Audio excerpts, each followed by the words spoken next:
অনেক পুরনো দিনের কথা। নদীর ধারে একটি ছোট্ট ঝুপড়ি ঘর ছিল। সেই ঝুপড়িতে একা একটি বৃদ্ধা মহিলা থাকতেন, কিন্তু তার ঘরটি ছিল খুবই পুরনো। বর্ষার দিনে যেন তার কষ্ট আরও বেড়ে যেত। ঝুপড়ির ছাদ থেকে জায়গায় জায়গায় পানি পড়ত। কখনো তিনি ঘুমানোর জন্য বিছানায় শুলে পানির ফোঁটা সরাসরি তার মাথার উপর পড়ত। বৃদ্ধা মহিলাকে তখন এদিক ওদিক বাটি আর পাত্র রেখে কোনোভাবে রাত কাটাতে হতো। তার কোনো পরিবার ছিল না, কোনো সন্তানও ছিল না।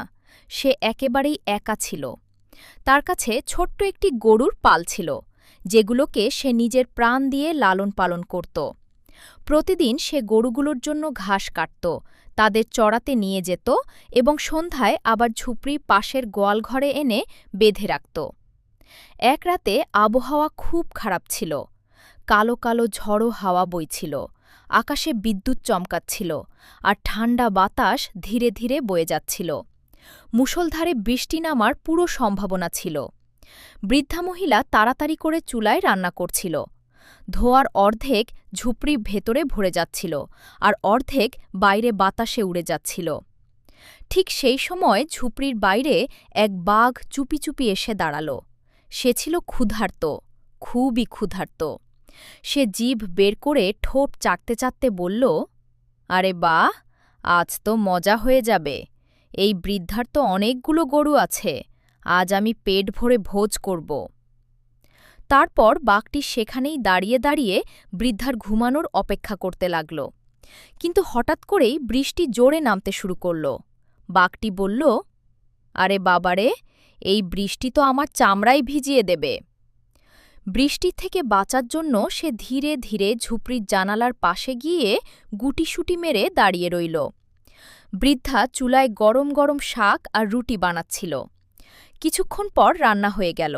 বৃদ্ধা খেতে বসল, আর খেতে খেতেই বিড়বিড় করে বলতে লাগল, হে আল্লাহ, আজ যেন এই টিপটিপোয়া থেকে বাঁচাও।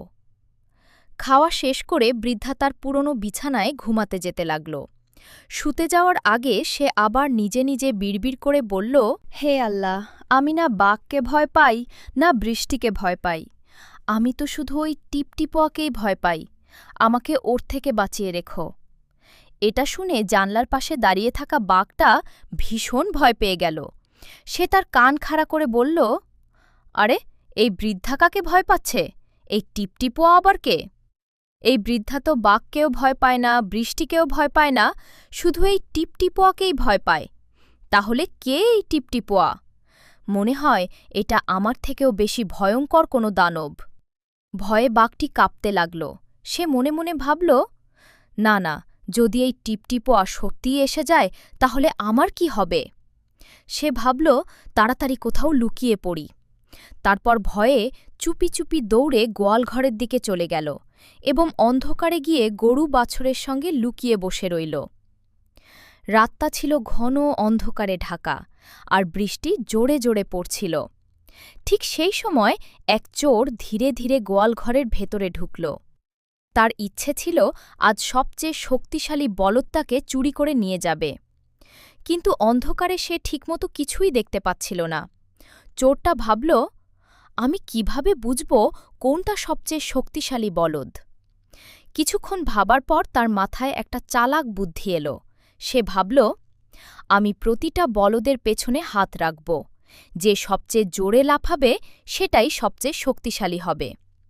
তারপর সে একে একে প্রতিটা বলদের পেছনে গিয়ে হাত দিতে লাগল। অন্ধকারের কারণে চোর বাঘটাকে দেখতে পেল না, আর বাঘও চোরকে দেখতে পেল না। চোর ধীরে ধীরে সামনে এগোল, আর যেই সে বাঘের পেছনে হাত রাখল, ধরাম! বাঘটা জোরে লাফিয়ে উঠল। লাফিয়ে উঠে বাঘটা প্রায় 2 ফুট ওপরে চলে গেল। চোর বলল, বাহ, এ তো সবচেয়ে শক্তিশালী বলদ, এটাকেই চুরি করব। অন্যদিকে বাঘ ভাবতে লাগল, হে ভগবান, মনে হয় এটাই সেই টিপটিপোয়া। আমার পেছনে হাত দিচ্ছে, এবার তো আমি শেষ। হে ভগবান, আজ আমাকে এই টিপটিপোয়া থেকে বাঁচাও, আর কখনো এদিকে আসব না। দুজনেই ভয়ে কাঁপতে কাঁপতে একে অপরের গা ঘেঁষে দাঁড়িয়ে রইল। চোরটা মনে মনে ভাবল, চোরটা বলল, এবার আমি এর লেজ ধরে এটাকে নিয়ে যাব। যেই সে বাঘের লেজ ধরল, বাঘটা হঠাৎ করে জোরে লাফিয়ে উঠল। চোর বলল, বাহ, কি শক্তিশালী বলদ! এটার ভালো দাম পাবো আমি। এবার এর পিঠে উঠে পালাই। এরপর সে এক লাফে বাঘের পিঠে চড়ে বসল। বাঘ তখন দৌড়াতে দৌড়াতে চিৎকার করতে লাগল, হে আল্লাহ, আমাকে এই টিপটিপোয়া থেকে বাঁচাও! আর পেছনে চোর চেঁচিয়ে বলছে, বাহরে বলদ, দৌড়াও, আরও জোরে দৌড়াও! বাঘ এত জোরে দৌড়াচ্ছিল যে চোর পিছলে তার পিঠ থেকে পড়ে গেল, কিন্তু তার হাত বাঘের লেজে এত শক্ত করে ধরা ছিল যে সে বাঘের সাথেই টেনে টেনে চলতে লাগল। দৌড়াতে দৌড়াতে চোরের লেজ ধরা আরও শক্ত হয়ে গেল। হঠাৎ করেই বাঘের লেজ ছিঁড়ে গেল এবং চোরের হাতে রয়ে গেল। বাঘ ভয়ে দিশেহারা হয়ে বনের দিকে দৌড়াতে লাগল আর বলল, আমি আর কখনো গ্রামে আসব না। আজ তো টিপটিপোয়ার হাত থেকে অল্পের জন্য বেঁচে গেলাম। চোরটা পড়ে গিয়ে আবার উঠে দাঁড়াল। কিছুক্ষণ পর সকাল হল।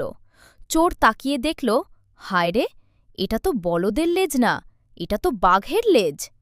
সে এতটাই ভয় পেয়ে গেল যে সঙ্গে সঙ্গে একটা গাছে উঠে গেল এবং শক্ত করে সেখানে আঁকড়ে ধরল। মনে মনে ভাবল, কোথাও বাঘ আবার আমাকে খেয়ে না ফেলে। সকালের হালকা আলো ফোটার পর চোর কাঁপতে কাঁপতে বলল, আমি কসম খাচ্ছি, আজ থেকে আর কখনো চুরি করব না। আজ থেকেই চুরি বন্ধ। অন্যদিকে বাঘ বলল, আজ থেকে গ্রামে যাওয়া বন্ধ। আর দুজনেই নিজেদের ভুলের কথা মনে করে অনুশোচনায় ভুগতে লাগল। এই গল্প থেকে আমরা শিখি, যে ব্যক্তি ভুল কাজ করে তাকে একদিন ভয় এবং অনুশোচনার মুখোমুখি হতেই হয়। আর যে মানুষ পরিশ্রম ও সততার সঙ্গে জীবন কাটায়, আল্লাহ সব সময় তার রক্ষা করেন। বন্ধুরা, তোমাদের এই গল্পটা কেমন লাগলো অবশ্যই কমেন্ট করে জানাবে, এতে আমি খুব খুশি হব। আর হ্যাঁ, ভিডিওটা লাইক এবং চ্যানেলটা সাবস্ক্রাইব করতে একদম ভুলবে না। কমেন্টে অবশ্যই হাই, হ্যালো লিখে জানিও। পরের ভিডিওতে আবার দেখা হবে। ধন্যবাদ বন্ধু।